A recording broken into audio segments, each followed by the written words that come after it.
বাবা, আমি এই ব্যাপারে এখন কোনো কথা বলতে চাই না। আমার সাথে রিয়ার বিয়ের ব্যাপারে ছাড়াও আরও ইম্পর্টেন্ট বিষয়ে আমাকে যেতে হবে। আর চিন্তা করো না, আমি সময় আসলে নিজেই তোমাকে সবটা বলবো। শুধু এখন কোনো প্রকার প্রশ্ন করো না।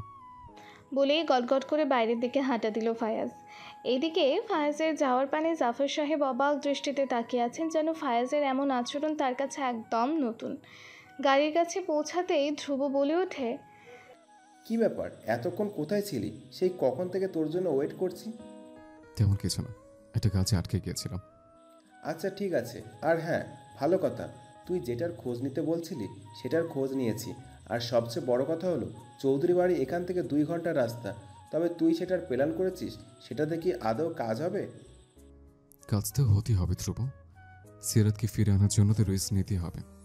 আচ্ছা চলো যাওয়া যাক, বাকিটুকু রাস্তা প্ল্যান করে নেওয়া যাবে। ঠিক আছে। বলেই দুজনে গাড়িতে গিয়ে বসতে যাবে, তখনই পেছন থেকে রিয়ার কণ্ঠস্বর শুনে থমকে দাঁড়ায় ফায়াজ। মুগ্ধ প্লিজ ওয়েট। রিয়া, তুমি তুমি এখানে কি করছো? What is it wrong with you Mugdho? আমি ইউকে থেকে ব্যাক করার পর দেখছি তুমি আমার সাথে ঠিকমতো কথাও বলছো না। Why are you ignoring me that it? আমি শুধুমাত্র তোমার জন্য এত দূর থেকে এসেছি তোমার সাথে টাইম স্পেন্ড করবো বলে, আর তুমি আমাকে টাইম দিচ্ছ না। লিসেন রিয়া, আমি এখন এসব ম্যাটার নিয়ে একদমই তোমার সাথে তর্ক করতে চাচ্ছি না। আর হ্যাঁ, একটা কথা তোমার কাছে, তুমি আমাকে কি মনে করো আই ডোন্ট নো, বাট আমার কাছে তুমি কি সেটা তুমি ভালো করে জানো। So don't waste your time, got it? বলেই কোনো প্রকার কথার উত্তর দেওয়ার সুযোগ না দিয়ে গাড়িতে বসে পড়ে ফায়াজ। গাড়ির স্টিয়ারিংয়ে চাপ দিতেই গাড়ি চলা শুরু করে নিজ উদ্দেশ্যে। আর সে একই জায়গায় দাঁড়িয়ে রাগে ক্ষোভে ফুঁসতে থাকে রিয়া। ফ্রেশ হয়ে বের হয়ে আসে সিরাত। হাতের কবজি এবং মাথা ব্যথায় অবস্থা বেশ শোচনীয়। হাতে থাকা তোয়ালেটা পাশে রেখে সে হঠাৎ দরজা লাগানোর শব্দে চমকে ওঠে সিরাত। কে? তোমার উড বি হাজব্যান্ড। রিয়ানের কণ্ঠে এমন ভয়ঙ্কর কথা শুনে আঁতকে উঠল সিরাত। চোখে মুখে ভয়ের ছাপ স্পষ্ট। এগুলো কি বলছেন? কিসের বিয়ে? আমি করব না আপনাকে বিয়ে। ভেবে বলছিস তো সিরাত পাখি, আমাকে বিয়ে করবি না? তোর বোন নিশাতের উপর কিন্তু আমার লোকদের নজর এখনও আছে। আচ্ছা, কেমন হবে যদি কলেজের ক্লাস শেষে হঠাৎ করে একদিন নিশাত বাড়িতে আর ফিরল না? তখন কেমন হবে বলতো? রিয়ানের এমন উদ্ভট কথাবার্তা শুনে ভয়ে আত্মা শুকিয়ে যাওয়ার মতো অবস্থা সিরাতের। না না, প্লিজ এমনটা করবেন না। আমি আপনার সব শর্তে রাজি। প্লিজ নিশাতের কোনো ক্ষতি করবেন না। এই তো গুড গার্ল। এই নে, এখানে একটা পেন কিলার আছে, খেয়ে নে, হাতের ব্যথাটা কমবে। বলেই একটা পেইন কিলারের প্যাকেট সিরাতের বাম হাতে ধরিয়ে দিয়ে রুমের বাইরের দিকে হাঁটা ধরে রিয়ান। আর সিরাত অনুভূতিশূন্য ভাবলেশহীন দেহ নিয়ে অসহায় ভঙ্গিমায় দাঁড়িয়ে থাকে। বিশাল আকার হলরুমে সোফার ওপর পায়ের ওপর পা তুলে বসে বসে হাতে থাকা ফাইলটার দিকে একদৃষ্টে তাকিয়ে আছে রিয়ান। হঠাৎ ফোনের ভাইব্রেশনের শব্দ কর্ণগোচর হতেই পাশ ফিরে ফোনটা হাতে তুলে নেয় সে। ইয়েস মিস্টার বসু, আপনার কাছে যে ফাইলের কপিটা পাঠিয়েছিলাম সেটার কি হলো? I hope you did that well. Sorry mister Riyaz Chowdhury, আপনি যে ফাইলটা পাঠিয়েছেন সেটা আমি ভালো করে দেখেছি। কেসটা অনেকটাই ক্রিটিক্যাল। আপনি যত দ্রুত সম্ভব চাচ্ছেন সেটা পসিবল না। So I am sorry. What do you mean by sorry? You know, আপনি এই ঢাকা শহরের বেস্ট লয়ার বলে আমি আপনাকে হায়ার করেছি, আর আপনি এই সামান্য কাজটুকু করতে পারছেন না। Is not it fine mister Basu? আমি বুঝতে পারছি mister Riyan Chowdhury, but I no option for you. Basically আপনার সিরাতের বিয়ে হলে ব্যাপারটা কনসিডার করা যেত। আমি আমার দিক থেকে সর্বোচ্চ চেষ্টা করব। বলেই অপর পাশে থাকা লোকটি কল কেটে দিল। এতে করে বেশ খানিকটা বিরক্ত হয় রিয়ান। বিরক্তি নিয়ে উঠতে যাবে তখনই দরজার সামনে দাঁড়িয়ে থাকা লোকটির কথা কানে আসে তার। চৌধুরী বাড়ির মালিক কে আছেন? সামনে দাঁড়িয়ে থাকা দুজনের মধ্যে একজন মধ্যবয়স্ক লোক উক্ত কথাটি জিজ্ঞেস করে ওঠে। হঠাৎ কারো অচেনা কণ্ঠ শুনতে পেয়ে আর চোখে দরজার দিকে তাকালো রিয়ান। কারা আপনারা? এখানে কি চাই? আমরা এই চৌধুরী বাড়ির মালিককে খুঁজছিলাম। আমাদের স্যার তার কাছে আমাদের পাঠিয়েছে। কি দরকার আমাকে বলুন, আমি এই চৌধুরী বাড়ির মালিক। রিয়ানের বলা কথা ঠিক যেন বিশ্বাস করতে পারল না সামনে দাঁড়িয়ে থাকা লোক দুজন। রিয়ানকে একবার ওপর থেকে নিচ পর্যন্ত স্ক্যান করে বলে উঠল, লিসেন মিস্টার, আমরা এখানে টাইম ওয়েস্ট করতে আসিনি। এ বাড়ির রিয়েল মালিককে ডাকুন, আমরা তার সাথে কথা বলতে চাই।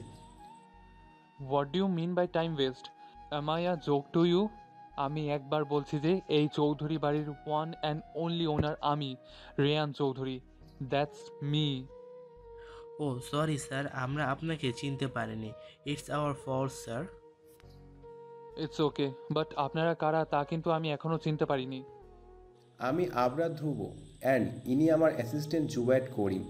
আমরা দুজন আপনার সাথে চৌধুরী গ্রুপ অফ ইন্ডাস্ট্রির সাথে একটা ডিলের বিষয়ে আলাপ করতে এসেছি। কিন্তু সেটা তো অফিসেও হতে পারতো। অ্যাম আই রাইট মিস্টার ধ্রুব? রিয়ানের সোজাসাপটা প্রশ্নোত্তরে হালকা নড়ে চড়ে ওঠে ধ্রুব। গলা হালকা ভিজিয়ে বলে ওঠে, yes mister Riyan Chowdhury, but আমাদের কোম্পানির ওনার আপনার কোম্পানির সাথে অফিসিয়ালিভাবে আলোচনা না করে সরাসরি আপনার সাথে কথা বলতে এসেছে। ওহ ওকে, প্লিজ কাম ইন। রিয়ানের অনুমতি পেয়ে স্বস্তির নিঃশ্বাস ফেলে ধ্রুব। খাটের সাথে হেলান দিয়ে চুপচাপ বিষণ্ণ মনে বসে আছে সিরাত। চোখের কোণ বেয়ে পানি গড়িয়ে পড়তে পড়তে নিচের চিবুকের অংশে পানির দাগ বসে গিয়েছে। আজ প্রায় 3 দিন হতে চলল কারোর সাথেই তেমন কোনো যোগাযোগ নেই তার। 4 দেয়ালে বন্দি একটা ঘরের মধ্যে থেকে সারা দিন কাটিয়ে দিতে হচ্ছে। তার উপর রিয়ানের এমন অদ্ভুত আচরণ আর নিশাতের জীবনের আশঙ্কা ক্রমশ কুড়ে কুড়ে খাচ্ছে সিরাতকে। তার ভাবনার সুতো কাটে ব্যালকনি থেকে আসা শব্দ শুনে। রুমের সাথে একা অ্যাডজাস্ট ব্যালকনিতে কেউ যেন ধপ করে লাফ দিয়েছে মনে হতেই ভেতরে ভেতরে আঁতকে ওঠে সিরাত।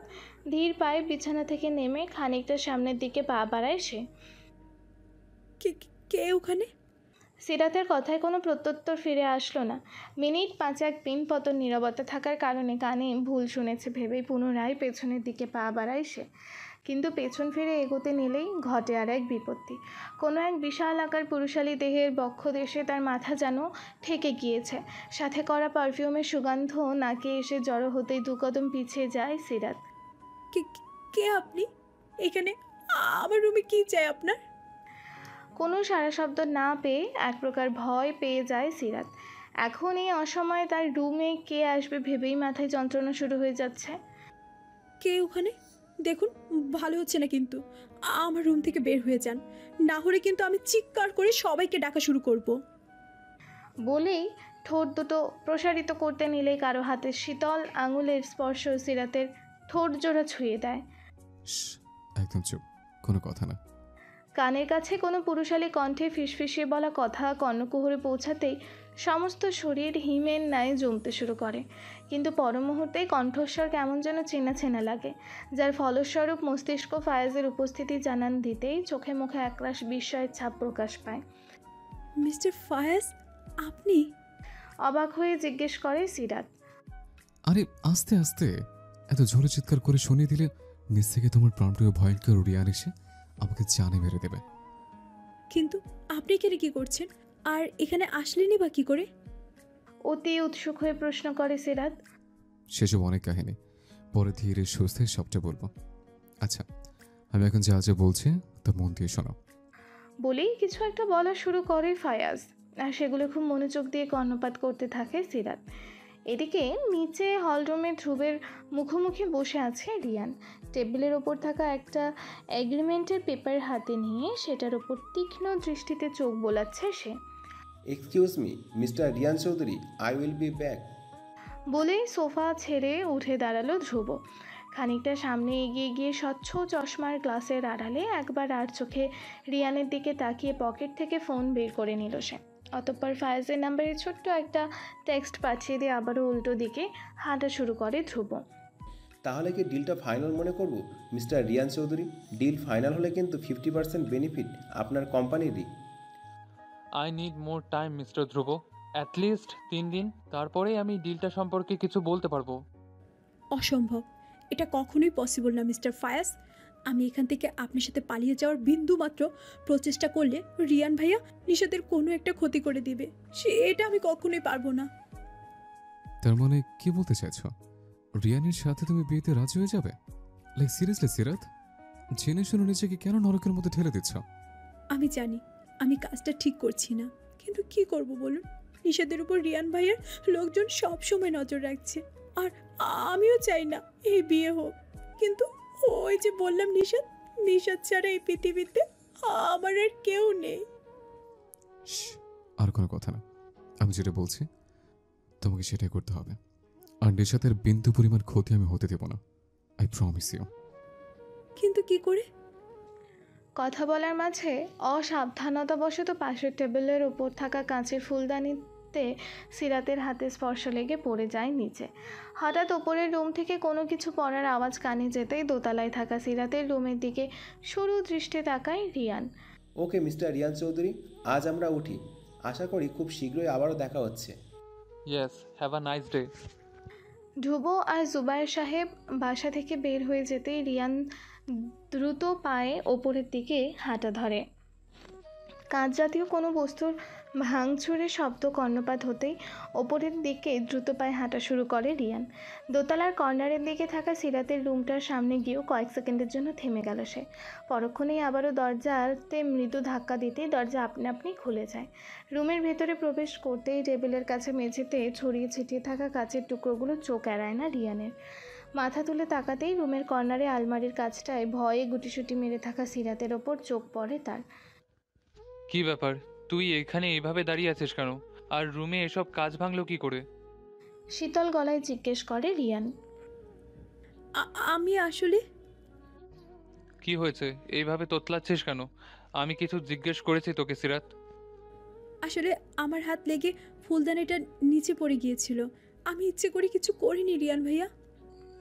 সিরাতের কথায় সরু দৃষ্টিতে তাকিয়ে সিরাতকে ভালো করে পরখ করে নিল রিয়ান। অতঃপর গুটি গুটি পায়ে কাচের টুকরোগুলো ডিঙিয়ে সিরাতের খানিকটা সামনে গিয়ে দাঁড়ালো রিয়ান। ইউ নো সিরাত পাখি, তুই বড্ড বেশি বোকা। আমার কাছ থেকে কথা লুকানোর অযথা চেষ্টা করছিস। টেবিলের কাছে কি করছিলি তুই? কই, আমি সত্যি বলছি, আমি কিচ্ছু করছিলাম না। আমি তো বললাম ভুল হয়ে গিয়েছে আমার। আচ্ছা ঠিক আছে, এবার না হয় বিশ্বাস করলাম। কেননা তুই জেনে শুনে নিজের বোনকে তো মৃত্যুর পথে ঠেলে দিবি না, তাই না? আর হবু বরকে এইভাবে ভাই ভাই ডাকতে নেই। নেক্সট টাইম এর পরিণতি কিন্তু অত্যন্ত ভয়ঙ্কর হতে পারে সিরাত পাখি। রিয়ানের বলা কথাবার্তা শুনে ভয়ে গায়ের লোম দাঁড়িয়ে যাচ্ছে সিরাতের। একটা মানুষ কতটা ভয়ঙ্কর হলে এমন কথাবার্তা বলতে পারে? রিয়ান রুম থেকে বের হতেই স্বস্তির নিঃশ্বাস ফেলে সিরাত। তার মিনিট পাঁচেক বাদে আলমারির দরজার খোলা আওয়াজ পেয়ে পেছনে ঘুরে তাকায় সে। আলমারির অভ্যন্তর থেকে বেরিয়ে আসে ফায়াজ। এতক্ষণ আলমারির ভেতর নড়াচড়া না করে চুপচাপ বসে থাকার ফলস্বরূপ কপালসহ বুক পিঠ বেশ খানিকটা ঘর্মাক্ত হয়ে উঠেছে। আপনি ঠিক আছেন? কি দরকার ছিল এখানে আলমারির ভিতরে গিয়ে লুকানোর? আহা, আমার কথা বাদ দাও, আমি ঠিক আছে। তোমার কথা কাছে টুকরো লাগেনি তো? না, আমি ঠিক আছি। আচ্ছা ঠিক আছে, আমাকে এখন যেতে হবে। নিজের খেয়াল রেখো, আর চিন্তা করো না, আমি থাকতে নিষেধের কিচ্ছু হবে না, আই প্রমিস। বলে হাঁটা শুরু করতে গিয়েও থেমে যায় ফায়াজ। কয়েক পলক সিরাতের দিকে তাকিয়ে ব্যালকনির দিকে চলে যায়। মিনিট পাঁচেক পর ফায়াজের অনুপস্থিতি টের পেয়ে ধীর পায়ে ব্যালকনির দিকটায় চলে যায় সে। আজ না চাইতেও মনে এক অদ্ভুত প্রশান্তির ঢেউ বয়ে যাচ্ছে। মাঝ থেকে কেটে গিয়েছে আরও 2 দিন। এই 2 দিনের মাঝে ফায়াজ কোনো না কোনোভাবেই এসে সিরাতের সাথে দেখা করে গিয়েছে। তাছাড়া এই কয়েকদিনের মাঝে প্রথমবারের মতো নিশাতের সাথে ফোনে কথা বলতে পেরে মন খারাপ উধাও হয়ে গিয়েছে ইতিমধ্যে। দুপুরের দিকে বাড়ি ফেরে রিয়ান। চোখ টকটকে লাল বর্ণ ধারণ করেছে, কোট টাই সব এলোমেলো হয়ে গিয়েছে। ঘরে প্রবেশ করার সাথে সাথে টেবিলের ওপর থাকা ফুলদানি কাচের গ্লাস মেঝেতে ছুঁড়ে মারে। সাথে পাশে থাকা টি টেবিল সজোরে লাথি মারতেই সেটা ছিটকে খানিকটা সামনে গিয়ে পড়ে। রুমের মধ্যে চুপচাপ বসেছিল সিরাত। হঠাৎ নিচ থেকে ভাঙচুরের তীব্র শব্দ কানে পৌঁছাতেই হালকা চমকে ওঠে সে। বিছানা ছেড়ে গুটি গুটি পায়ে হেঁটে সিঁড়ি বেয়ে নিচে নেমে আসে। ভাঙচুরের এক পর্যায়ে সিঁড়ির কাছে সিরাতকে দাঁড়িয়ে থাকতে দেখে ভেতরে থাকা রাগের পরিমাণ নিমিষেই আরও কয়েক গুণ বেড়ে যায় রিয়ানের, যার ফলস্বরূপ দ্রুত পায়ে এগিয়ে যায় সিরাতের দিকে। এদিকে হঠাৎ করে সব কিছু চুপ হয়ে যাওয়ায় হালকা খটকা লাগলো সিরাতের মনে। কি ব্যাপার, এক্ষুনি তো এত শোরগোল হচ্ছিল, হঠাৎ করে সব শান্ত হয়ে গেল কি করে? সিরাতের ভাবনায় ছেদ পড়ে চুলের মুঠোতে কারো হিংস্র স্পর্শ পেয়ে। চুলের মুঠিতে টান পড়তে কপালের শিরা উপশিরাগুলো ব্যথায় অবস্থা বেগতিক, যার ফলস্বরূপ মুখ দিয়ে আপনা আপনি চিৎকার বেরিয়ে আসে। আহ রিয়ান ভাইয়া, লাগছে আমার, ছাড়ুন আমাকে। কি করেছি আমি? আমি তোকে বারবার বারণ করেছিলাম সিরাত পাখি যে আমাকে রাগাস না, এর পরিণতি ভালো হবে না। কিন্তু তুই তারপরও এত বড় আস্পর্ধা করেছিস। কি মনে করেছিলি আমার কাছ থেকে পালিয়ে যাওয়ার চেষ্টা করবি আর আমার কানে কিছুই পৌঁছাবে না? আর এটার শাস্তি স্বরূপ তোকে আজীবনের জন্য আমার খাঁচাতে বন্দি হয়ে থাকতে হবে। আগামী 5 ঘন্টার মাঝেই তোর আর আমার বিয়ে হবে, আর পালানোর কোনো রাস্তাও থাকবে না, কেননা তুই আমার, শুধুমাত্র আমার খাঁচায় বন্দি হয়ে যাবি। বিয়ের কথা শুনতেই ধক করে উঠল সিরাতের মন। মস্তিষ্কে শুধু রিয়ানের বলা কথাগুলো ঘুরপাক খেয়ে চলেছে। বলার পর সিরাতকে ছেড়ে দিয়ে বাইরের দিকে হাঁটা দিল রিয়ান। ঝিমঝিমে মাথা নিয়ে সিঁড়িতেই ধপাস করে বসে পড়ল সিরাত। চোখ মুখ শুষ্ক হয়ে এসেছে ইতিমধ্যে, আর হৃদয়ে কাউকে হারিয়ে ফেলার ভয় ক্রমশ তীব্র থেকে তীব্রতর হচ্ছে। না না, এ হতে দেওয়া যাবে না। আমি রিয়ান ভাইয়াকে বিয়ে করতে পারবো না। রকস্টার সাহেব, আপনি কোথায়? প্লিজ আমাকে এখান থেকে নিয়ে যান, আমি এখানে থাকতে চাই না। বলতে বলতেই ডুকরে কেঁদে ওঠে সিরাত। দুপুর গড়িয়ে বিকেল হতে চলল প্রায়, কিন্তু ফায়াজের কোনো হদিশ মিলছে না। অপেক্ষারত অবস্থায় বধূবেশে চেয়ারের ওপর এক মনে বসে আছে সিরাত। এই বুঝি ফায়াজ আসবে, কিন্তু তার ভাবনাকে বদলে দিয়ে ফায়াজের কোনো উপস্থিতি টের পায়নি সে। বেশ খানিকক্ষণ আগে কয়েকজন মেয়ে এসে হুট করেই তাকে শাড়ি চুড়ি পরিয়ে সাজানো শুরু করে। কিছু সময়ের জন্য হতভম্ব হয়ে গেলেও পরক্ষণেই রিয়ানের বলা কথা মনে পড়ে। লাল টুকটুকে শাড়ি, বধূবেশে অপরূপ সৌন্দর্য ফুটে উঠেছে সিরাতের মাঝে। কিন্তু আফসোস, বধূরূপে সাজতে হচ্ছে এমন একটা মানুষকে বিয়ে করার জন্য যাকে কোনোদিন ভালোবাসতে পারবে না সে। ভেবেই ভেতর থেকে এক অজানা দীর্ঘশ্বাস বেরিয়ে আসে সিরাতের। বসে বসে নিয়তির নির্মম পরিহাসের কথা ভেবে যাচ্ছিল সিরাত। পেছন থেকে সেলেনা চৌধুরীর ডাক পড়তেই হালকা নড়ে চড়ে বসে সে। কিরে নবাব জাতি, আর কতকাল এভাবে মূর্তির মতো আসন দিয়ে বসে থাকবি? নিচে তোর জন্য কাজী অপেক্ষা করছে। না জানি আমার ছেলেটাকে কোন কালো জাদু করে নিজের মায়ায় ফেলেছিস, কিন্তু আমার সামনে তোর নাটক চলবে না। একবার শুধু বিয়েটা হতে দে, তারপর আমি নিজে তোকে রিয়ানের হাতে ধাক্কা দিয়ে ওই বাড়ি থেকে বের করে দিব, অপয়া কোথাকার। বলতে বলতে মুখ বাঁকিয়ে সেখান থেকে প্রস্থান করলেন সেলেনা চৌধুরী। ছেলের এমন হুট করে বিয়ের ডিসিশন নেওয়ার প্রতি তিনি প্রবলভাবে বিরক্ত। মিনিট 20 পরেও যখন সিরাতের আসার কোনো নামগন্ধ নেই, তখন এক প্রকার বিরক্তি নিয়ে বসা থেকে উঠে দাঁড়ায় রিয়ান। সামনের দিকে পা বাড়াবে, ঠিক সেই মুহূর্তে চোখ পড়ে ওপর থেকে নেমে আসা সিরাতের ওপর, আর সাথে সাথে চোখ আটকে যায় সিরাতের দিকে। এদিকে সিরাত এক পা করে সিঁড়ি দিয়ে পা ফেলছে, আর মনে মনে আপন কল্পনার জগতে হারিয়ে যাচ্ছে। সেখানে শুধুমাত্র ফায়েজের হাসি আর কণ্ঠস্বরে প্রতিধ্বনি এসে কানে বিচ্ছে। ফায়েজের কণ্ঠস্বরে প্রতিধ্বনি শুনতে পেয়ে আপনা আপনি তার ঠোঁটে হাসি ফুটে ওঠে। সিঁড়ি বেয়ে নিচে নামতেই 2-3 জন মেয়ে এগিয়ে গিয়ে সিরাতকে নিয়ে রিয়ানের পাশে বসাতে যাবে, তখনই থমকে দাঁড়ায় সিরাত। পেছন থেকে তাড়া দিলেও একই ভঙ্গিমায় দাঁড়িয়ে থাকতে দেখে দ্রুত ভ্রু কুঁচকে ফেলে রিয়ান। আমি আপনাকে বিয়ে করতে পারবো না রিয়ান ভাইয়া। শীতল গলায় উপস্থিত কয়েকজন মানুষের সামনে বলে ওঠে সিরাত। এখন আমার রাগ উঠাস না সিরাত, ভালোই ভালোই বলছি বিয়ের জন্য বসে পড়, না হলে কিন্তু ভালো হবে না তোর জন্য। হ্যাঁ, আমি ঠিক বলেছি। আমি আপনাকে বিয়ে করতে পারবো না। আমি আপনাকে ভালোবাসি না, সেখানে আপনাকে বিয়ে করার কোনো প্রশ্নই আসে না। সিরাত, বেশি বেড়ে গেছিস তাই না? আমি এতক্ষণ ধরে সোজাসুজিভাবে বলছিলাম ভালো লাগেনি তাই না? তোর আমাকেই বিয়ে করতে হবে, আর সেটাও এই মুহূর্তে। কাজী সাহেব, বিয়ে পড়ানো শুরু করুন। না, আমি করব না আপনাকে বিয়ে। আপনার মতো একটা জঘন্য মানুষকে আমি কখনো বিয়ে করব না, যে কিনা একটা মানুষকে আটকে রেখে তার বোনের ক্ষতি করার চেষ্টা করতে পারে। ঠিক বলছিস তো? করবি না আমাকে বিয়ে? তাহলে শোন একটা কথা। হ্যাঁ, আমি একটা খারাপ মানুষ, আর তোর এই খারাপ মানুষটাকেই বিয়ে করতে হবে। কেননা শুধুমাত্র তোকে পাওয়ার জন্য, এই সমস্ত প্রপার্টি হাসিল করার জন্য যেখানে আমি তোর মা বাবাকে ছাড় দিইনি, সেইখানে তোর বোন নিশাত কিছুই না। মানে কি বলছেন এসব? মা বাবার সাথে কি করেছিলেন আপনি? ইয়েস সিরাত পাখি, তোর মা বাবা কোনো অ্যাক্সিডেন্টে মারা যায়নি, আর না তোর চোখের দৃষ্টি। এটা সম্পূর্ণ একটা প্ল্যানের উপর নির্ভর করে তোর মা বাবাকে মার্ডার করা হয়েছে। রিয়ানের মুখে এমন ভয়ঙ্কর কথা শুনে পুরো শরীর বোধশক্তিহীন হয়ে আসে সিরাতের। মনে হচ্ছে এর চেয়ে বোধ হয় আর কোনো কষ্টই পৃথিবীতে নেই। আর সেটাও আমিই করিয়েছি। এখন এত কিছু জানার পরেও তুই আমাকে বিয়ে করবি? ছি রিয়ান ভাইয়া, আপনার লজ্জা করে না নিজের বাবা মায়ের মতো দুজনকে মেরে ফেলতে? কি ক্ষতি করেছিল আমার মা বাবা আপনার? কেন আমাকে আর আমার বোনকে এতিম বানিয়ে দিলেন? এত কিছু জেনো আমি আপনাকে বিয়ে করব, এটা আপনি ভাবলেন কি করে? আপনার মতো এমন নিকৃষ্ট মস্তিষ্কের মানুষকে আমার সাথে বিয়ে কখনোই সম্ভব না। তাই নাকি সিরাত পাখি?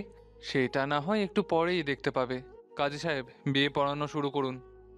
বলেই সিরাতের হাত খপ করে ধরে ফেলে রিয়ান। এদিকে সিরাত নিজেকে ছাড়ানোর আপ্রাণ চেষ্টা করে চলেছে, কিন্তু একটা পুরুষালী হাতের শক্তির বিরুদ্ধে ঠিক পেরে ওঠে না সে। ছাড়ুন আমাকে, কোথায় নিয়ে যাচ্ছেন আমাকে? আমি করব না আপনাকে বিয়ে। সিরাতের কথায় ভ্রুক্ষেপ না করে সোফায় গিয়ে বসে পড়ে রিয়ান। কাজী সাহেব রিয়ানকে কবুল বলতে বললে রিয়ান গদগদ করে কবুল বলে দেয়। বলুন মা, কবুল। কাজী সাহেব বলে ওঠেন, না, আমি বলবো না, আমি করব না এই লোকটাকে বিয়ে। সিরাত, সোজাসুজি বলে দে কবুল। আরে 1 মিনিট রিয়ান সাহেব, এত তাড়াহুড়োর কি আছে? আমার উপস্থিতি ছাড়াই আমার রানীকে বিয়ে করে নেবেন আর আমি আসবো না, এটা হয় নাকি? পেছনে কারো গম্ভীর পুরুষালী কণ্ঠ ভেসে আসে। হঠাৎ পেছন থেকে ফায়েজের কণ্ঠস্বর কর্ণপাত হতেই চকিতে ফিরে তাকায় সিরাত। চোখে মুখে একরাশ বিস্ময়ের আভাস স্পষ্ট। ফায়াজ, আপনি এসেছেন? ইয়াস মেরি জান, তুমি ফায়েজ আহমেদ মুগ্ধ ব্যতীত অন্য কারো হবে সেটা কখনোই সম্ভব না। ফায়েজকে দেখা মাত্র ঝট করে উঠে পড়ে রিয়ান। চোখে মুখে রাগ ক্ষোভ মিশ্রিত ভঙ্গিমা ফুটে উঠেছে। তুই এখানে? তোকে তো আমার লোকদের দিয়ে। ইয়েস মিস্টার রিয়ান চৌধুরী, আপনি ঠিকই বলেছেন। আপনি আপনার লোকদের দিয়ে আমাকে কিডন্যাপ করিয়েছিলেন। বাট ইউ নো, এই ফায়েজ আহমেদ মুগ্ধের সাথে গেম খেলা এতটা ইজি না। আমি ইচ্ছে করেই তোর বোনা জালে পা দিয়েছিলাম, আর এতক্ষণ ভাবছিলে সবকিছু তোর প্ল্যান মতো বেগোচ্ছে। মিস্টার রিয়ান, এটা তোর ভুল ধারণা। যা হয়েছে সব আমার ইনস্ট্রাকশন অনুযায়ী হয়েছে। মৃদু হেসে বলে ওঠে ফায়াজ। আর ফায়াজের কথাবার্তা শুনে রিয়ান যেন হতবম্ব। What do you mean by this, you bastard? তুই কি মনে করেছিস এগুলো করলেই আমি ভয় পেয়ে যাব? Like seriously? এই রিয়ান চৌধুরী ভয় পাবে তাও তোকে? তোর চোখের সামনে আমি সিরাতকে বিয়ে করব, আর তুই কিছুই করতে পারবি না, কেননা সিরাত আমাকে বিয়ে করতে বাধ্য। আফটার অল সিরাতের প্রিয় বোন নিশাতের জীবন আমার হাতে বন্দি। নিশাতের কথা শুনে আঁতকে ওঠে সিরাত। চোখে মুখে ভয় স্পষ্ট। মা বাবাকে হারানোর পর বোনকে হারানোর কথা মস্তিষ্কে পৌঁছাতেই পুরো শরীর হিম হয়ে আসে আতঙ্কে। এদিকে ফায়াজের মাঝে যেন কোনো প্রতিক্রিয়া নেই। সে পূর্বের ন্যায় মৃদু হেসে চলেছে, যে হাসিতে লুকানো আছে গুচ্ছ কয়েক রহস্য, যেটা দেখে খানিকটা ভ্রু কুচকে ফেলে রিয়ান। এবারও ভুল। নিশাতের জীবন তোর কাছে বন্দি না রিয়ান, এটা সম্পূর্ণ তোর ভুল ধারণা। নিশাত তোর কাছে না, বরং আমার কাছে আছে, তাও করা সেফটি সহ। ধীর পায়ে এগিয়ে এসে গম্ভীর গলায় বলে ওঠে ফায়াজ। নিজের সমস্ত কার্যকলাপ এভাবে ভেস্তে যাবে তা কখনো কল্পনা করেনি রিয়ান। ফায়াজের প্রতি তার রাগ এখন ঊর্ধ্বে চলে গিয়েছে। নো, এটা হতে পারে না। ফায়াজ, কাজটা একদমই ঠিক করছিস না তুই। আমার সাজানো গোছানো প্ল্যানটা এইভাবে নষ্ট হতে পারে না। বলেই আশপাশ তাকিয়ে হুট করে সিরাতকে নিজের কবজায় বন্দি করে নেয় রিয়ান। শেরওয়ানির পেছন দিক থেকে একটা পিস্তল বের করে সিরাতের মাথায় তাক করে সে। এতে করে কিঞ্চিত ভয় পেয়ে যায় সিরাত। এবার কি করবি? আমার সব প্ল্যান নষ্ট হয়ে গেলেও তোর প্রাণভোমরা আমার হাতে। যখন ইচ্ছে তখন গানের ট্রিগারে চাপ দিলেই তোর প্রাণভোমরা টুকুস করে উপরে চলে যাবে। তখন কি হবে ফায়াজ? বলেই বাঁকা হাসি হাসলো রিয়ান। তোর সাহস থাকলে তুই শুধু একটা আঁচ দিয়ে দেখা সিরাতের গায়ে, বাকি ট্রেলার আমি নিজে তোকে দেখিয়ে দেব। বেশ শান্ত গলায় বলে ওঠে ফায়াজ। বলতে বলতে গুটি গুটি পায়ে রিয়ানের দিকে এগোতে থাকে সে। ফায়াজ, যেখানে আছিস ওখানেই থেমে যা। আর এক পাও এগোলে কিন্তু ট্রিগার চালাতে আমি 1 সেকেন্ডও দেরি করব না। তবু ফায়াজের মাঝে কোনো পরিবর্তন হয়নি। I say shot. আমি কিন্তু সত্যি সত্যি গুলি চালিয়ে দেব ফায়াজ। আমি তো বললামই, তোর সাহস থাকলে তুই ট্রিগার আঙুল চেপে দেখা। আই সোয়ার, তোকে আমি জ্যান্ত কবর দিয়ে দেব। এদিকে ফায়াজ আর রিয়ানের কথাবার্তা শুনে ভয়ে চোখ মুখ কুচকে বন্ধ করে রেখেছে সিরাত। এই বুঝে মস্তিষ্ক ছেদ করে গুলি তীব্র বেগে বের হয়ে যাবে। ফায়েজের প্রতিটা পদক্ষেপ যথেষ্ট সন্দেহজনক মনে হচ্ছে রিয়ানের কাছে। কিছু একটা ভেবে ভাঁকা হেসে ট্রিগারে চাপ দিতে যাবে, এমতাবস্থায় পেছন থেকে গান শটের আওয়াজ কানে আসে সবার। রিয়ানের হাত থেকে পিস্তলটাও নিচে পড়ে গিয়ে ইতিমধ্যে গড়াগড়ি খাচ্ছে, কেননা পেছন থেকে আসা গুলিটা রিয়ানেরই ডান হাতের উল্টো পিঠে ছুঁয়ে গিয়েছে। ব্যথায় কাতরাতে কাতরাতে সিরাতকে ছেড়ে দেয় Riyan. You are under arrest mister Riyan Chowdhury. Constable Abir, এনাকে নিয়ে আসুন। সদর দরজায় দাঁড়িয়ে থাকা পুলিশ অফিসারের কথায় কনস্টেবল এগিয়ে যায় রিয়ানের দিকে। এতক্ষণ দাঁড়িয়ে সবটা নীরবে দেখলেও পুলিশ এগিয়ে আসতে সেলেনা চৌধুরীও তেতে গিয়ে এগিয়ে আসেন। এই আপনারা কারা? আমার ছেলেকে অ্যারেস্ট করবেন কোন সাহসে? আপনারা জানেন এক অর্ডারেই আপনাদের সবার চাকরি আমি খেয়ে ফেলতে পারি। হাসালেন মিসেস সেলিনা চৌধুরী, আপনার এসব কথার কোনো মূল্যই আমাদের কাছে নেই। মানে কি? আপনি আমার ছেলেকে অ্যারেস্ট করবেন কোন ভিত্তিতে? কিছু করেছে আমার ছেলে? সেটা রিমান্ডে নিলেই আপনার সব সত্য বের হয়ে যাবে। আর তাছাড়া আমাদের কাছে যথেষ্ট প্রমাণও আছে। মিস সিরাতের বাবা মাকে খুন করার অপরাধেই মিস্টার রিয়ান চৌধুরীকে অ্যারেস্ট করা হচ্ছে। এগুলো সব মিথ্যা। আপনারা রিয়ানকে এভাবে নিয়ে যেতে পারেন না। সেলেনা চৌধুরীর কথায় ভ্রুক্ষেপ নেই বললেই চলে। কনস্টেবল গিয়ে রিয়ানের হাতে হাত কড়া পরিয়ে দিতেই সেলেনা চৌধুরী দৌড়ে এগিয়ে গেলেন। চিন্তা করিস না বাবা রিয়ান, আমি এক্ষুনি মিস্টার বসুকে ফোন করছি, ওনাকে নিয়ে গিয়ে আমি তোর জামিন করিয়ে আনবো। ফায়েজের দিকে তীক্ষ্ণ দৃষ্টিতে তাকিয়ে বলে উঠলেন সেলেনা চৌধুরী। আপনি যে ঠিক এই জায়গায় উপস্থিত থাকবেন তা আপনাকে কে বলল? আমি কি একবার বলেছি যে শুধু রিয়ানি জেলে হওয়া খাবে? আপনাকে কি করে ছেড়ে দেয় বলুন তো? ফায়েজের কথায় ভরকে ওঠেন তিনি। এসব কি ধরনের আজগুবি কথা? আমি কেন জেলে যেতে যাব? আমি কিছু করেছি নাকি? কি করেছেন আর কি করেননি সেটা পুলিশ স্টেশনে দেখা যাবে। Lady constable, arrest her please. দুজনকে গ্রেফতার করা হয়। রিয়ানের চোখ দিয়ে যেন আগুনের ফুলকি বের হচ্ছে, টকটকে লাল চোখে প্রতিশোধের ছায়া স্পষ্ট। আমি তোকে দেখে নেব ফায়াজ। আর সিরাত পাখি, তুই আমার না তো আর কারোর হতে পারবি না, এটা মাথায় রাখিস। খুব শীঘ্রই আবারও দেখা হবে। বলেই ক্রোধ নিয়ে গটগট করে বাইরে বেরিয়ে যায় রিয়ান। সেলেনা চৌধুরী সহ পুলিশের বাকি কর্মকর্তা। এতক্ষণ ধরে এত ঝড়ঝাপটার ভেতর থাকতে থাকতে হাঁপিয়ে উঠেছে সিরাত, আর যার ফলস্বরূপ ক্লান্ত শরীর নিয়ে মেঝেতে ধপ করে বসে পড়ে সে। সিরাত, আর ইউ ফাইন? কি হয়েছে? ফায়াজও তড়িঘড়ি করে সিরাতের সামনে হাঁটু গেড়ে বসে প্রলাপ বকতে থাকে। এদিকে ফায়াজের কথায় রেসপন্স না করে চুপচাপ বসে আছে সিরাত। সিরাত, হোয়াট হ্যাপেন্ড? নিশ্চিত পুরো সেফ আছে আমার কাছে, প্লিজ কোনো চিন্তা করো না। ফায়েজের কথা বলার এক পর্যায়ে ধীর গতিতে এগিয়ে ফায়েজকে জড়িয়ে ধরে সিরাত। চোখের কোণ দিয়ে অশ্রুর ঝরা বয়ে চলেছে, শুভ্র রঙের মুক্তোর মতো। এদিকে হুট করে জড়িয়ে ধরায় থম মেরে যায় ফায়াজ। মুখ দিয়ে কোনো প্রকার শব্দ উচ্চারিত হচ্ছে না, তবে তার অজান্তেই মুখের কোণে হাসির রেখা ফুটে ওঠে। আহমেদ বাড়ির লোকজনদের মাঝে থমথমে অবস্থা। জাফর সাহেব গম্ভীর দৃষ্টিতে মেঝেতে তাকিয়ে আছেন। পাশেই তার স্ত্রী এবং মেয়ে ফারিহাও ভয়ে চুপসে দাঁড়িয়ে আছে। কিছু বলে ওঠার জন্য সাহসে কুলাচ্ছে না, কেননা আহমেদ মেনশনের চৌকাঠের সামনে মাথা নিচু করে দাঁড়িয়ে আছে ফায়াজ। তার পাশেই সিরাতও ভয়ে জড়সড় হয়ে আছে। বাবা, আমি তোমাকে সব এক্সপ্লেন করছি, আগে তুমি আমার কথাটা শোনো। আর কিছু বলার পূর্বে জাফর সাহেব হাত উঁচু করে ফায়াজকে থামিয়ে দিলেন।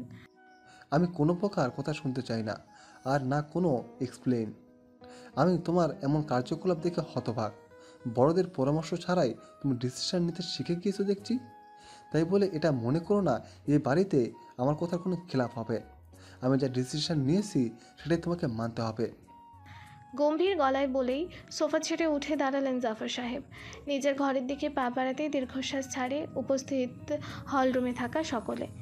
এদিকে সিরাতকে দেখতে পেয়ে ফারিহা উৎফুল্ল হয়ে এগিয়ে যায় তার দিকে। আরে তুমি বাইরে দাঁড়িয়ে আছো কেন আপু, ভেতরে আসো।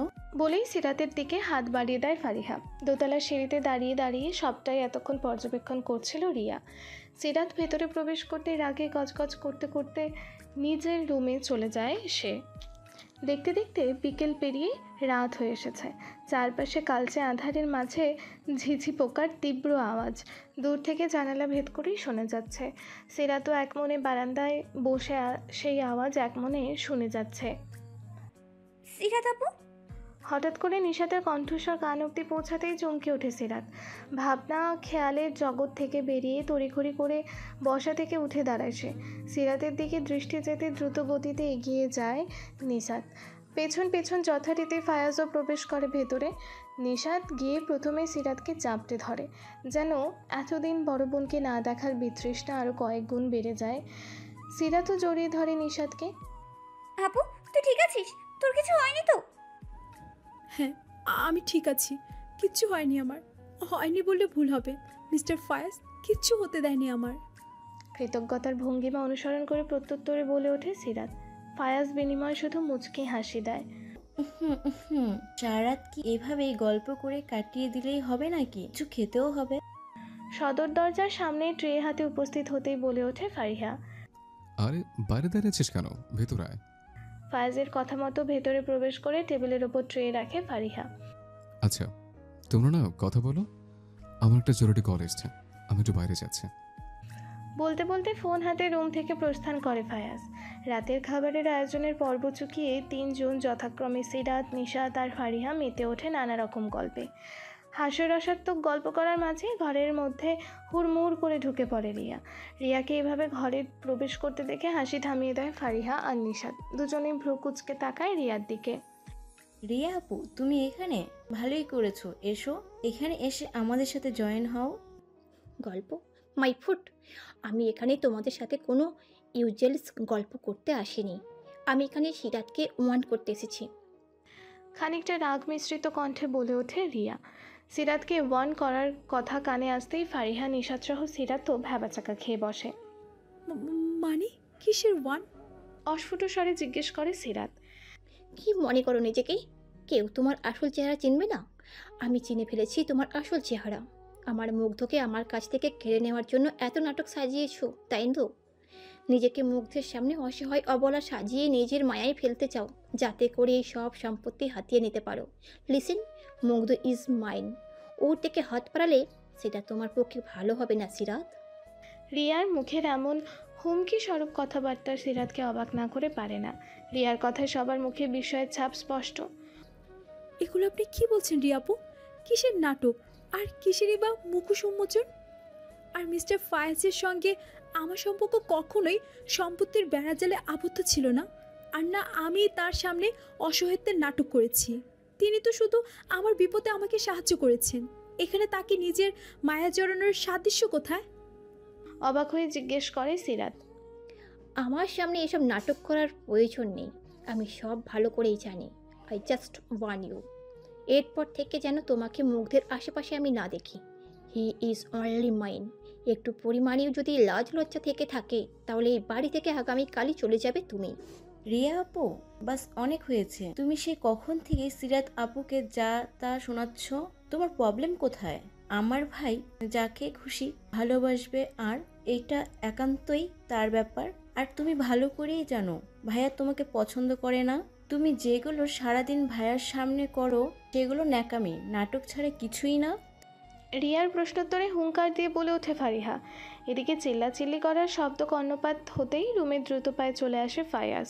রুমের মধ্যে রিয়াকে আর ফারিহাকে মুখোমুখি দাঁড়িয়ে কথা কাটাকাটি করতে দেখে ভ্রু কুচকে না এসে, আর এক পর্যায়ে সিরাতের দিকে চোখ যেতেই আটকে ওঠে সে। চোখ থেকে গড়িয়ে পড়া অশ্রুগুলো চিবুকে এসে জমা হয়েছে নির্লিপ্তভাবে। ফর্সা ত্বকে লালচে আভা স্পষ্ট। কি ব্যাপার ফারিহা, কি হচ্ছে এখানে? এত চেঁচামেচি কিসের? ফায়েজের বলা কথার মাঝেই রুম থেকে গটগট করে বেরিয়ে পড়ে রিয়া। রিয়ার যাওয়ার পানে কিছুক্ষণ দৃষ্টি স্থির করে ফারিহা বলে ওঠে, তুই আয় আমার সাথে, তোর সাথে আমার জরুরি কথা আছে। কোনো কিছু বলার সুযোগ না দিয়ে ফায়েজকে নিয়ে রুম থেকে বেরিয়ে পড়ল ফারিহা। এদিকে একে একে সবাই চলে যাওয়ার পর খাটের ওপর ধীরে ধীরে বসে পড়ে সিরাত। চোখ মুখ লাল রং ধারণ করেছে অনেক আগেই। পরদিন সকালে ডাইনিং টেবিলে উপস্থিত সবাই নাস্তা খাওয়ার জন্য প্রস্তুতি নিচ্ছে। এমন সময় ফায়েজের গম্ভীর কণ্ঠস্বর ভেসে আসে সকলের কানে। ফায়েজের আওয়াজ অনুসরণ করে পাশে তাকাতেই খেয়াল করে সিরাতের হাত মুঠোয় নিয়ে ডাইনিং রুমের দিকেই অগ্রসর হচ্ছে দুজনে। জাফর সাহেব কপাল কুঁচকালেন, চোখে মুখে বিরক্তির উদ্রেক। আমি সবাইকে কিছু বলতে চাই। বেশ শান্ত গলায় বলে ওঠে ফায়াজ। সিরাত ভয়ে জড়সড় হয়ে কোনো মতে দাঁড়িয়ে আছে। ফায়াজের হঠাৎ এমন কথার ভাবভঙ্গি যথেষ্ট পরিমাণে সন্দেহজনক মনে হচ্ছে। কি হয়েছে বাবা? কিছু বলবি? বলে ওঠেন মিসেস সাবিনা উর্ফে ফায়েজের মা। আমি সিরাতকে ভালোবাসি আর আমি সিরাতকে বিয়ে করব। ফায়েজের বলা কথা শুনতে পেয়ে হালকা নড়ে চড়ে ওঠেন জাফর সাহেব। সিরাতও ভরকে যায় এমন কথা শুনে। কী সব বলছো তুমি Mugdho? Are you lost your mind? আমি রিয়ার সাথে তোমার বিয়ে ঠিক করেছি, সেখানে এই মেয়ের কথা আসে কি করে? গম্ভীর গলায় বলে ওঠেন জাফর সাহেব। আমি ঠিকই বলছি বাবা, আমি সিরাতকে ভালোবাসি। আর যদি বিয়ে করতেই হয় তাহলে আমি সিরাতকেই করব, রিয়াকে না। ফায়েজের কথা শুনে রাগে ক্ষোভে টেবিল ছেড়ে উঠে দাঁড়ায় Riya. What happened to you Mugdho? তুমি এই একটা চিপ থার্ড ক্লাস মেয়ের জন্য আমাকে রিফিউজ করে দিচ্ছ? আমি শুধুমাত্র তোমার জন্য ইউকে থেকে ব্যাক করেছি। আই লাভ ইউ মুগ্ধ, হোয়াট ডোন্ট ইউ আন্ডারস্ট্যান্ড? বলার পরক্ষণেই নাকি কান্না জুড়ে দেয় রিয়া। কি শুরু করছো কি মুগ্ধ? কি যোগ্যতা আছে এই মেয়েটার এই আহমেদ বাড়ির বউ হওয়ার? অত্যন্ত ক্ষিপ্ত কণ্ঠে বলে ওঠেন জাফর সাহেব। বাবা, এই আহমেদ বাড়ির বউ হবার কোনো যোগ্যতা থাকে সেটা সিরাতের আছে। আর সবচেয়ে বড় কথা, আই লাভ হার। সে কোনো অন্য কাউকে বিয়ে করার প্রশ্নে আসে না। তাহলে আমার এই বাড়িতে থাকার কি মানে? আমি থাকবো না এখানে, চলে যাব আবার ইউকেতে। বলেই চেয়ার ছেড়ে উঠে রুমের দিকে পা বাড়ায় রিয়া। তবে আমার জিনিস আমি নিয়েই যাব, আর যদি না পাই তাহলে তোর মতো একটা চিপ ক্লাস মেয়েরও হতে দেব না। মুগ্ধ ইজ অনলি মাইন্ডেড। সিরাতের পাশ ঘেঁষে দাঁড়িয়ে ফিসফিস করে বলে ওঠে রিয়া। অতঃপর পা বাড়ায় ঘরের দিকে। রিয়া চলে যাওয়ার পরপরই জাফর সাহেবও নাস্তার টেবিলে খাবার রেখেই উঠে পড়লেন। সাবিনা, আমি বের হচ্ছি অফিসের জন্য। বলেই একটা ব্যাগ নিয়ে বাসা থেকে বের হয়ে পড়েন জাফর সাহেব। আর সেদিকে অসহায় দৃষ্টিতে তাকিয়ে থাকে ফায়াজ। সিরাতের মনের অবস্থাও বিদ্রূপ। সামনের দিনগুলো যে খুব একটা সহজ হবে না তা বেশ ভালোই টের পাচ্ছে সে। এক আকাশ পরিমাণ রাগ নিয়ে পাত্রপক্ষের সামনে মাথা নিচু করে বসে আছে চন্দ্রিকা। সামনে বসে থাকা মাঝবয়সী মহিলা এবং পাত্রের দিকে এখনও পর্যন্ত তাকিয়ে দেখেনি সে। গানের ক্লাস শেষে বাড়িতে এসে তার বিয়ের কথাবার্তা শুনতে মাথায় আকাশ ভেঙে পড়ে। ইয়াসিন সাহেবের কথার অমান্য করতে না পেরে এক প্রকার বাধ্য হয়ে ড্রয়িং রুমে গিয়ে চুপচাপ বসে পড়ে চন্দ্রিকা। মাশাআল্লাহ, মেয়ে তো ভারী মিষ্টি। আমার তো বেশ পছন্দ হয়েছে মেয়েকে।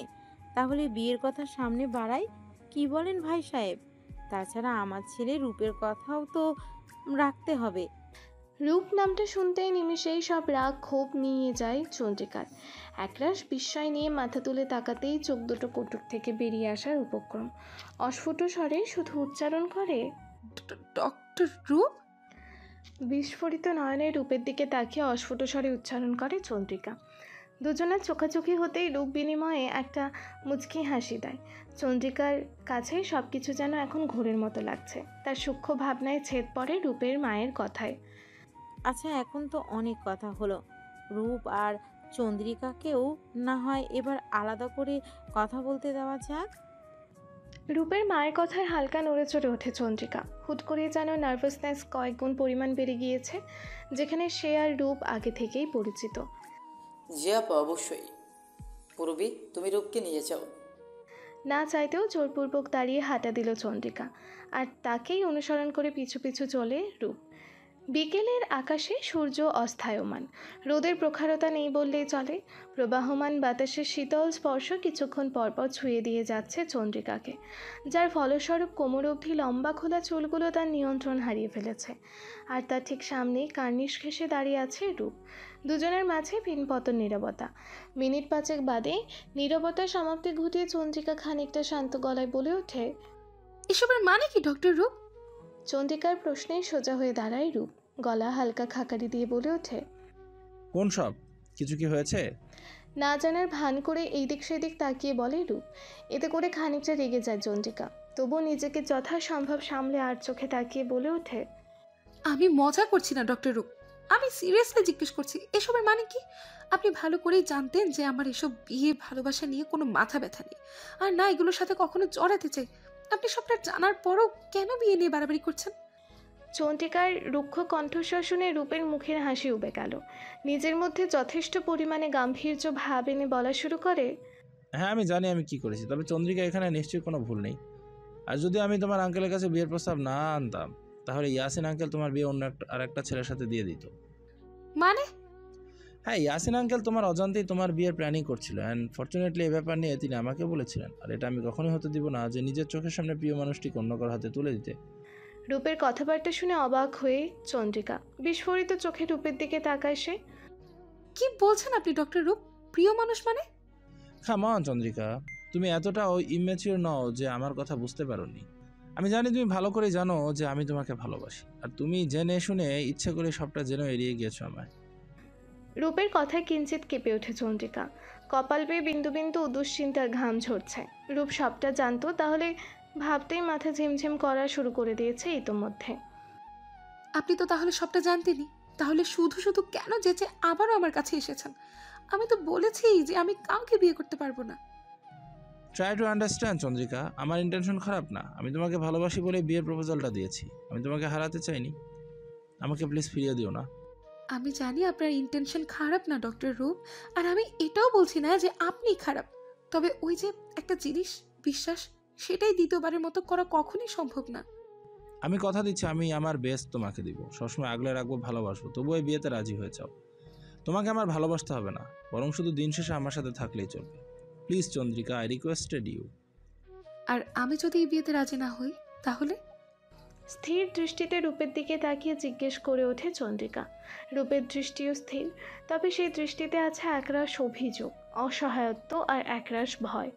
পুরোটা বিকেল এক অজানা আতঙ্কের মধ্যে দিয়ে কেটেছে সিরাতের। সকালে রিয়ার বলে যাওয়ার কথাই শুধু মাথার ভেতর ঘুরপাক খাচ্ছে। তাছাড়া দিনকে দিন তাকে নিয়ে ফায়াজ আর জাফর সাহেবের মাঝে বেড়ে যাওয়া দ্বিধাদ্বন্দ্ব তাকে বেশ ভাবিয়ে তুলছে। রুমের মধ্যে বসে এতক্ষণ এগুলোই ভাবছিল সিরাত। তার সূক্ষ্ম ভাবনায় ছেদ পড়ে রুমের দরজা খোলার খটখট শব্দে। আসতে পারি? হঠাৎ করে সাবিনা বেগমের কথায় একটু নড়ে চড়ে ওঠে সিরাত। আন্টি, আপনি ভেতরে আসুন। সিরাতের কথা শুনে গুটি গুটি পায়ে ভেতরে প্রবেশ করলেন সাবিনা বেগম। মুখশ্রী জুড়ে হাসি হাসি ভাব তার। জি বলুন আন্টি, কিছু হয়েছে? না, তেমন কিছুই হয়নি, একটু দেখা করতে আসলাম তোমার সাথে। আসলে এ বাড়িতে আসার পর তোমার সাথে তেমন করে কোনো কথাই হয়নি, তাই ভাবলাম আজ কিছুক্ষণ সময় কাটানো যাক। সাবিনা বেগমের কথার বিনিময়ে একটা মুচকি হাসি দেয় সিরাত। তুমি কি ফায়াজকে ভালোবাসো সিরাত? ঠিক যেমন ফায়াজ তোমাকে ভালোবাসে? মিসেস সাবিনার প্রশ্নে মুহূর্তেই থমকে যায় সিরাত। মুখে লেগে থাকা হাসির রেখাটুকু নিমিষেই মিলিয়ে যায়। সিরাতকে এভাবে চুপচাপ হয়ে যেতে দেখে মিসেস সাবিনা ধীর গতিতে নিজের হাতটা সিরাতের কাঁধের ওপর রাখলেন। আমি জানি তোমার মনের ভেতর কি চলছে সিরাত। হ্যাঁ ও না, এই দুয়ের মাঝের দ্বন্দ্বে পেরে ওঠা খুবই কঠিন। তবে হ্যাঁ, একটা কথা, ফায়াজের তোমার প্রতি ভালোবাসাটা কিন্তু সত্যি। একজন মা হয়ে নিজের সন্তানের ভালো মন্দ বোঝার ক্ষমতা অন্তত আমার আছে, আর সেটা থেকেই তোমাকে বলছি, ফায়াজ তোমাকে সত্যিই ভালোবাসে। তুমিও ঠিক তাকে ভালোবাসো কিনা সেটা আমার জানা নেই, তবে তুমি যে ফায়াজকে ভালোবাসলে ঠকবে না এটা অন্তত ভরসা করতে পারো। সাবিনা বেগমের প্রশ্নোত্তর অনেকাংশেই দূর করে দেয় সিরাতের মনে থাকা দ্বিধাদ্বন্দ্বকে। নিজের প্রশ্নের উত্তর পেয়ে যেতেই মুচকি হেসে ধীর গতিতে গিয়ে মিসেস সাবিনাকে জড়িয়ে ধরে। মিসেস সাবিনাও নিজের উত্তর পেয়ে সিরাতের মাথায় হাত বুলাতেই শুরু করেন। নতুন মেয়েকে পেয়ে সব আদর নতুন মেয়েকেই দেওয়া হচ্ছে। বাড়িতে যে আমার মতো একটা কিউট সুইট মেয়ে আছে তা তো সবাই ভুলেই বসেছে। সদর দরজার সামনে দাঁড়িয়ে মুখ ফুলিয়ে কথাগুলো বলে ওঠে ফারিহা। আর সেই কথা শুনতেই উচ্চ শব্দে হেসে ওঠে সিরাত এবং মিসেস সাবিনা দুজনেই। ঘড়িতে 8টা বাজে। এখনও ফায়াজের বাড়িতে ফেরার কোনো নামগন্ধ নেই। সকাল সকাল একটা কনসার্টের উদ্দেশ্যে যে বেরিয়েছে এখনও ফেরার নামগন্ধ নেই। বেডরুমে বসে আনমনে পছন্দের লিস্ট থেকে কিছু গান শুনছিল সিরাত। তুমি যাকে ভালোবাসো স্নানের ঘরে বাষ্পে ভাসো তার জীবনে ঝড়। তুমি যাকে ভালোবাসো স্নানের ঘরে বাষ্পে ভাসো তার জীবনে ঝড়। তোমার কথার শব্দ দূষণ, তোমার গলার স্বর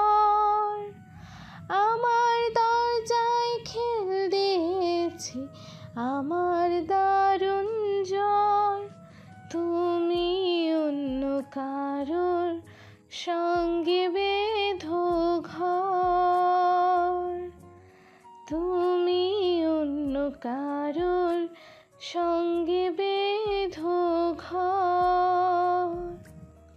আচমকা দরজার অপর প্রান্ত থেকে কড়া নাড়ার আওয়াজ পেয়ে সজাগ হয়ে ওঠে সিরাত। ধীর পায়ে এগিয়ে দরজা খুললেও অপর পাশ থেকে কোনো সাড়া শব্দ এলো না। মনের ভ্রান্তি মনে করে পেছন দিকে পা বাড়াবে এমন সময় আবারও সিঁড়ির কাছে কিছু পড়ার শব্দ হয়। এবার খানিকটা সন্দেহের সৃষ্টি হয় সিরাতের মনে। গুটি গুটি পায়ে সিঁড়ির দিকটায় এসে আরেক পা দিতেই পায়ে তেল জাতীয় পদার্থের সংস্পর্শে পা পিছলে পড়ে যেতে নিলেই একজোড়া শীতল পুরুষালী হাত তার কোমরের সংলগ্ন জড়িয়ে ধরে। এতে করে চিৎকার দিতে গিয়েও থেমে যায় সিরাত। মুখ দিয়ে একটু শব্দ আর বের হয় না। একজোড়া শীতল পুরুষালী হাত কোমর সংলগ্ন জড়িয়ে ধরতেই নিচে পড়ে যাওয়া থেকে বেঁচে যায় সিরাত।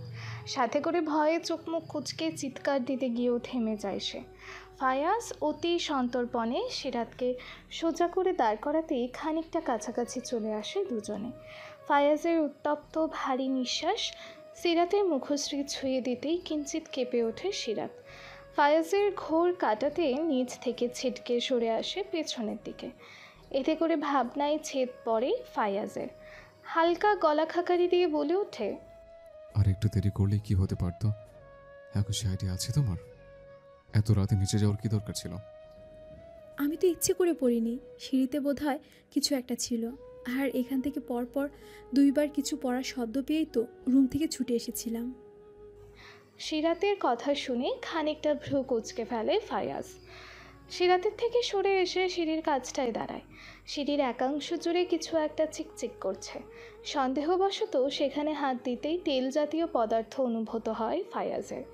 স্বচ্ছ নারকেল তেল সিঁড়ির রঙের সাথে মিশিয়ে যাওয়ায় খুব একটা খেয়াল না করলে বোঝা যাবে না। একটু আগে সিরাতের পা পিছলে পড়ে যাওয়ার ঘটনা মনে পড়তেই মাথায় ধপ করে আগুন জ্বলে ওঠে। রাগান্বিত চোখে এক প্রকার চিল্লিয়ে ওঠে, ফজলুল চাচা, ফজলুল চাচা, ময়না খালা। ফায়াজের চিৎকার শুনে সিরাতও ভয় পেয়ে যায়। হুট করে এমন চিৎকার করার বিশেষ কোনো কারণ খুঁজে পায় না সে।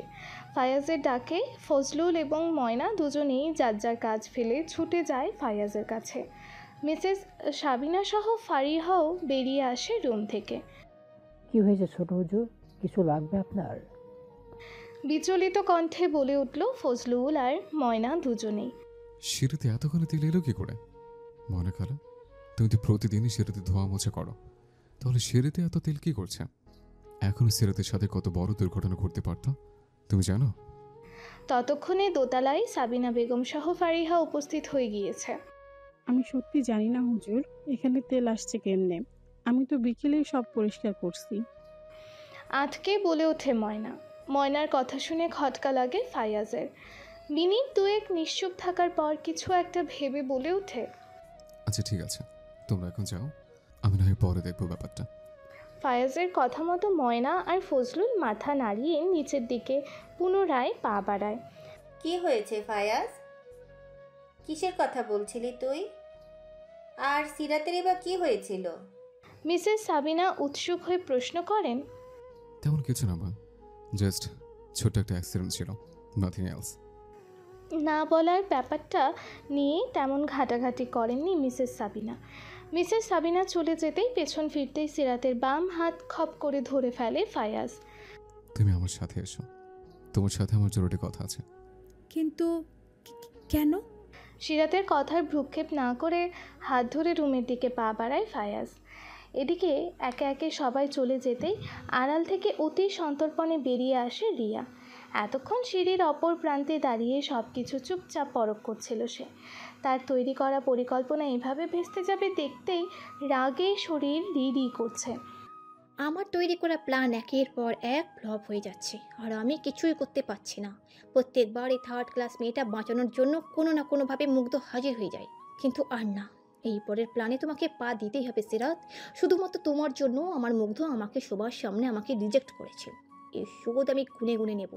আর যদি সেটার জন্য তোমাকে আমার আর মুগ্ধের জীবন থেকে চিরদিনের জন্য সরিয়ে ফেলতে হয়, তাও সরিয়ে ফেলবো। বলতেই মুখের কোণে বাঁকা হাসি ফুটে ওঠে রিয়ার। রুমের ভেতরে প্রবেশ করতেই ঠাস করে দরজা বন্ধ করে দিল ফায়াজ। আরে কি করছেন আপনি? ছাড়ুন আমাকে। রুমের দরজা বন্ধ করলেন কেন? আতকে কথাগুলো বলে ওঠে সিরাত। আর একটা কথা বলবে না। 1 মিনিটে এতগুলো কথাগুলো বলো কি করে? ধমকে সুরে বলে ফায়াজ। এতে করে চুপসে যায় সিরাত। সিরাতকে খাটের উপর বসিয়ে আলমারির কাছে চলে যায় ফায়াজ। আপনি আমাকে এখানে নিয়ে এসেছেন কেন? আন্টি কিংবা ফারিহা আমাকে আপনার রুমে দেখলে কিভাবে বলুন তো? কি ভাববে? আমি আমার হবু ওয়াইফিকে আমার রুমে নিয়ে এসেছি। লোকটা এমন কেন? মুখে কিচ্ছু আটকা না নাকি? লাশ লজ্জাবিহীন প্রাণী। মনে মনে প্রলাপ বকে সিরাত। মিনিট 5 পর আলমারি থেকে ছোট্ট একটা বক্স নিয়ে আসে ফায়াজ। সিরাতের সামনে বসতেই সিরাত বলে ওঠে, কি হয়েছে বলুন তো? কিছু হয়নি, হাত বাড়াও। ফায়াজের কথা শুনে ভ্রু কুচকায় সিরাত। কি হলো, হাত বাড়াও। ফায়াজের কথা মতো ধীরে ধীরে নিজের ডান হাত ফায়াজের দিকে বাড়ায় সিরাত। হাত বাড়াতেই বক্সের ভেতরে থাকা সিলভার স্টোনের পেন্ডেন্টটা হাতের ওপর তুলে দিতেই মৃদু হেসে বলে ওঠে, হ্যাপি বার্থডে মেরি জান, many many happy returns of the day. ফায়াজের কথায় বিস্মিত হয়ে যায় এক পলকেই সিরাত। আজ তার জন্মদিন, কথাটা তো মাথা থেকে বেরিয়েই গিয়েছিল। নিস্তব্ধ রজনীর দ্বীপ্রহর, চারপাশের ব্যস্ত নগরীর কোলাহল নির্জনে পরিণত হয়েছে। বিছানায় শয্যারত অবস্থায় থাকলেও চোখে বিন্দু পরিমাণ ঘুমের রেখা পর্যন্ত নেই চন্দ্রিকার। মাথার ওপর সিলিং ফ্যানে ঘূর্ণায়মান বাতাস খুলে রাখা চুলগুলোকে এলোমেলো করে দিচ্ছে নিমিষেই। তবু তার মাঝে কোনো ভাবান্তর নেই যেন। বহু কষ্টে চোখজোড়া বন্ধ করতেই বিরক্তিকর সুরে ফোনের রিংটন বেজে ওঠে। পাশ ফিরে তাকিয়েও ফোনটা রিসিভ করে না সে, কারণ চন্দ্রিকা খুব ভালো করেই জানে কলটা আর কেউ নয় বরং রূপই করেছে। কিছুক্ষণ থামার পর আবারও বেজে ওঠে ফোন। এরকম 3-4 বার হওয়ার পর না পেরে ফোন রিসিভ করে কানের কাছে নিতেই অপর পাশ থেকে গম্ভীর কণ্ঠ ভেসে আসে, এতক্ষণ জেগে থেকেও ফোন রিসিভ করছিল না কেন? রূপের কথা শুনে ভ্যাবাচাকা খেয়ে যায় চন্দ্রিকা। সে এতক্ষণ ঘুমায়নি, তার রূপ জানলো কী করে ভেবেই মাথা ঘোরাচ্ছে তার। তবু কথা ঘোরানোর জন্য বলে ওঠে, কে বলেছে আমি জেগেছিলাম? আপনার অনবরত ফোন কলের জন্যই তো ঘুম ভেঙে গিয়েছে আমার। সেজন্যই তো তোমার কণ্ঠে ঘুম ঝরানো ভাব নেই। আর কতবার বলবো, আমার কাছে মিথ্যা কথা কোনো লাভ নেই। আরও এক দফা অবাক হয় চন্দ্রিকা, কিন্তু পর মুহূর্তেই মুখের মধ্যে কাঠিন্যের ছাপ ফুটিয়ে তোলে, গম্ভীর হয়ে বলে ওঠে, none of your business doctor রূপ। আর এত রাত পর্যন্ত জেগে আমাকে ফোন করে সময় নষ্ট না করে যে সময়টুকু আপনার প্রফেশনাল লাইফে কাজে লাগান, ভবিষ্যতে কাজে লাগবে। আমার পিছু পিছু ঘুরে কোনো লাভ নেই। আমার উত্তর একই থাকবে, রাখছি এখন। বলেই খট করে কল কেটে দেয় চন্দ্রিকা। এদিকে অপর পাশে থাকা মানুষটি অর্থাৎ রূপ ফোনের দিকে তাকিয়ে মুচকি হাসলো। তোমার ওই নাকে আমি হ্যাতে পরিণত করবো, and that's my promise. You know sweetheart, তোমাকে ছাড়া আমার একদমই চলবে না। অন্য কোথাও মন বসে কি করে তাহলে? ফোনের গ্যালারিতে থাকা চন্দ্রিকার বহু পুরনো একটি ছবির দিকে তাকিয়ে বিড়বিড় করে বলে ওঠে রূপ। ফোনটা পাশে রাখতে গিয়েও রাখলো না চন্দ্রিকা। কয়েক পলক ফোনটার কল লিস্টের দিকে একদৃষ্টিতে তাকিয়ে রইল সে। রূপ নামক মানুষটা প্রতিনিয়তই তার জীবনের সাথে জুড়ে যাচ্ছে, যাকে আর চাইলেও জীবন থেকে সরিয়ে ফেলতে পারছে না। অদৃশ্য কোনো শক্তিই যেন সেটা করতে বাধা দেয়। কিন্তু রূপের এমন প্রতিনিয়ত তার জীবনের সাথে জুড়ে যাওয়া কি আদৌ ঠিক? তার হিসাব মিলাতে মিলাতে একসময় অতল ঘুমের ঘোরে হারিয়ে যায় চন্দ্রিকা। রুমের মধ্যে অনেকক্ষণ যাবৎ সিরাতের অপেক্ষা করতে করতে হাঁপিয়ে উঠেছে নিশাত। টেবিলের ওপর থাকা বই থেকে মাথা তুলে ঘড়ির দিকে তাকায় সে। চেয়ার ছেড়ে উঠে দাঁড়ায় সে। মাথায় ওড়না দিয়ে পরিপাটি হয়। রুমের দরজা খুলে বের হতে যাবে এমন সময় কারো বিশাল আকার দেহের সাথে ধাক্কা খেতেই ব্যথায় কোকিয়ে ওঠে।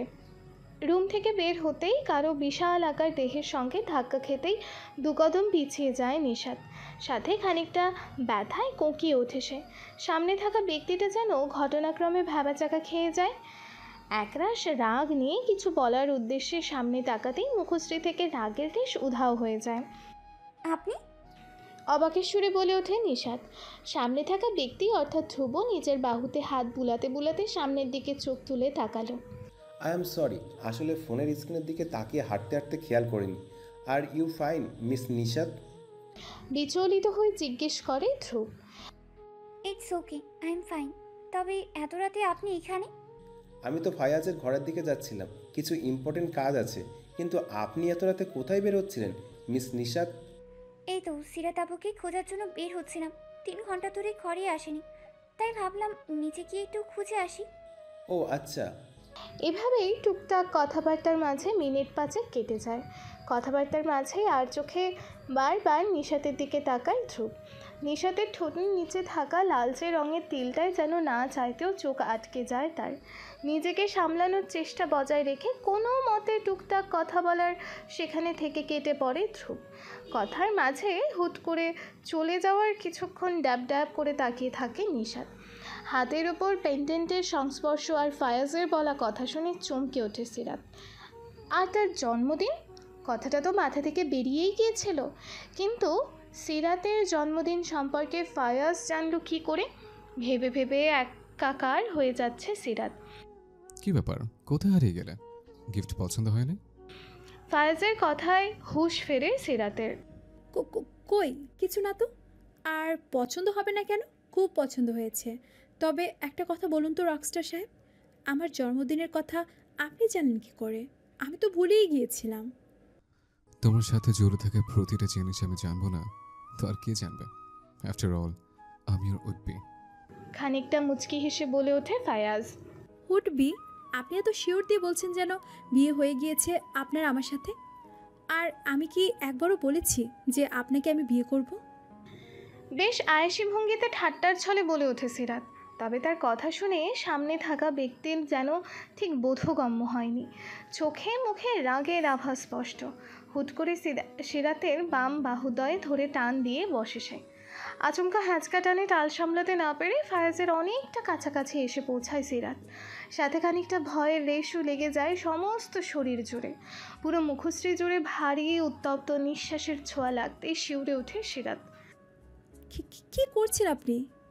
একটু আগে কি বলছিলে আরেকবার বলো তো, আমিও শুনতে চাই। তুমি একটু আগে ঠিক কি বললে? রাগ মিশ্রিত কণ্ঠে ফায়াজ বলে উঠল, আমি তো মজা করছিলাম, প্লিজ আমাকে ছেড়ে দিন, আর কখনো বলবো না, প্রমিস। অস্ফুট স্বরে কম্পিত কণ্ঠে বলে সিরাত। সিরাতের কথার প্রত্যুত্তরে ফায়াজ মুখশ্রী সিরাতের সামনে থেকে সরিয়ে সিরাতের কানের কাছে নিয়ে ঠোঁট জোড়া কিঞ্চিত প্রসারিত করে ফিসফিস করে বলে ওঠে, আর একবার এই কথা বলে ফেললে জানে মেরে ফেলবো। You are only mine, only Faiz Ahmed Mugdho. অন্য কারো হতেও পারবে না কখনো মেরে জান। ফায়াজের এমন ফিসফিস করে বলা কথা শুনে পুরো শরীর জুড়ে অদ্ভুত শিহরণ বয়ে যায় সিরাতের। এক ঝটকায় বসা থেকে উঠে দাঁড়ায় সে। ফায়াজকে কিছু বলার সুযোগ না দিয়েই হাঁটা শুরু করে বাইরের দিকে। এই মুহূর্তে এখানে দাঁড়িয়ে থাকা মোটেও সম্ভব নয়। লজ্জা নামক বস্তুটি তাকে চারপাশ থেকে যেন আঁকড়ে ধরেছে। দ্রুত পায়ে হেঁটে নিজের রুমের সামনে এসে পৌঁছাতেই কারো হাত জোড়া তার গলা জড়িয়ে ধরে। হ্যাপি বার্থডে আপু, উৎসুক হয়ে বলে ওঠে নিশাত। সিরাতও খুশি হয়ে জড়িয়ে ধরে নিশাতকে। ঘরের ভেতর প্রবেশ করতে পেছন থেকে কারো পদধ্বনি ভেসে আসে তার কানে। মিসেস সাবিনা, ফারিহা, ধ্রুব, ফায়াজ সবাই উপস্থিত হয়েছে সিরাতের রুমে। হাতে থাকা কেকের ট্রে পাশের টেবিলের উপর রাখতেই সিরাতের দিকে এগিয়ে যায় ফারিহা। হ্যাপি বার্থডে ভাবি, সিরাতকে জড়িয়ে ধরে বলে ফারিহা। ফারিহার কথা শুনে উপস্থিত সকলেই ফিক করে হেসে ওঠে। একে একে কেটে কেটে বেশ খানিকক্ষণ সময় কাটানোর মাঝেই ফারিহা বলে ওঠে, এই ভাইও আজ তো সিরাত আপুর জন্মদিন, আর এমন স্পেশাল দিনে একটু স্পেশালভাবে সেলিব্রেশন হবে না? তা হয় নাকি? সিরাত আপুর জন্মদিন উপলক্ষে তো স্পেশাল একটা গান, সো প্লিজ সিরাত আপুর জন্মদিন উপলক্ষে তোর স্পেশাল গান শোনা প্লিজ। ফারিহা সহ সবার জোড়াজড়িতে ফায়াজ এক প্রকার বাধ্য হয়ে উঠে রুম থেকে তার নিত্যসঙ্গী গিটার নিয়ে আসে। গিটারের টুংটাং শব্দ তুললেও দৃষ্টি তার সিরাতের দিকে স্থির। খামোশিয়াঁ আওয়াজ হ্যায় तुम सुनने तो आओ कभी छूकर तुम्हें खिल जाएगी घर इनको बुलाओ कभी बेकरार है बात करने को, कहने दो इनको जरा खामोशियाँ तेरी मेरी खामोशियाँ खामोशियाँ लिपटी हुई खामोशियाँ। क्या उस गली में कभी तेरा जाना हुआ, जहाँ से जमाने को गुजरे जमाना, मेरा समय तो वहीं पे ही ठहरा हुआ।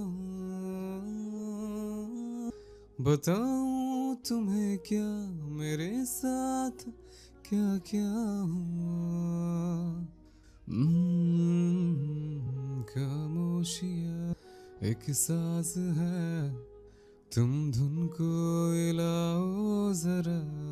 खामोशियाँ अल्फाज है, कभी गुनगुना ले जरा। बेकरार है बात करने को, कहने दो इनको जरा खामोशियाँ तेरी मेरी खामोशियाँ लिपटी हुई পুরোটা গানের মাঝে ফায়াজের দৃষ্টি যেন সিরাতের মধ্যেই নিবদ্ধ। সিরাত তো এক মনে সবটা শুনে গিয়েছে নীরবে, চোখে মুখে ছিল অদ্ভুত মুগ্ধতা। মন খারাপের মাঝেও এত বড় সারপ্রাইজ পেয়ে যাবে সব যেন নিমিষেই মিলিয়ে যায় কর্পূরের ন্যায় তার দুঃখগুলো। ফায়াজের ধ্যান ফিরে আসে ফাহিরার করতালির আওয়াজ শুনে। খোলা দরজার অপর প্রান্তে দাঁড়িয়ে সবটাই পরখ করে নেয় রিয়া। খানিকটা তার ছেলের হাসি হেসে নিঃশব্দে মনে মনে বিড়বিড় করে ওঠে, আনন্দের পাল্লা তো খুব ভারী হয়ে গিয়েছে, তাই না সিরাত? তবে এই খুশি শুধুমাত্র অল্প সময়ের জন্য। তোমার এই খুশির সবাই কান্নায় পরিণত করে দেব আমি।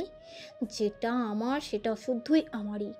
আমার আর ফাইজারের মাঝে তুমি থার্ড পারসন হয়ে গেলে তোমাকে তো ছুটতেই হবে, আর সেটা খুব